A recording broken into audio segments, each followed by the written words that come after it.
Hello everyone, welcome back to my new mini blog. So guys, অনেকদিন পরে আমার ইচ্ছা হয়েছিল একটুখানি ড্রয়িং করতে বসতে, যার জন্য আমার কাছে কয়েকটা ছিল ফেব্রিক কালার, সেগুলো নিয়ে বসে পড়েছি, দেখতে পাচ্ছ।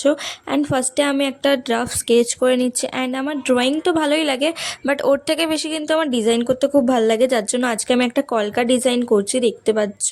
অ্যান্ড যেহেতু আমি কোনোদিনও ফেব্রিক কালার ইউজ করিনি, মানে ওয়াটার কালারও আমি ছুঁইনি কখনো, প্যাস্টেলেই আমি যা করেছি আগে। তো ফার্স্ট টাইম আজকে করব, তো দেখা যাক কীরকম হয়। অ্যান্ড আমি ভেবেছিলাম এটা ইয়েলো দিয়ে করব, বাট আমার কাছে না ইয়েলো কালারটা ছিল না, যার জন্য আমি হোয়াইট আর একটা ব্রাউন কালার মিক্স করে ইয়েলো শেডটা এনেছি। আমি জানি না কতটা কি করতে পেরেছি, বাট ফার্স্ট টাইম আমি ব্রাশ ধরেছি, আমি এর আগে কখনো তুলি ধরিনি নিজের হাতে। তো জানি না কীরকম হয়েছে, তোমরা কিন্তু অবশ্যই জানাতে ভুলো না, কমেন্ট করে অবশ্যই জানাতে ভুলো না যে কীরকম লাগলো তোমাদের আমার ড্রয়িংটা। আর এরকম যদি তোমরা আমার হাতে আরও ড্রয়িং লিখতে চাও, তাহলে কিন্তু অবশ্যই কমেন্ট করতে হবে। তো চলো, আজকের জন্য সবাইকে টাটা।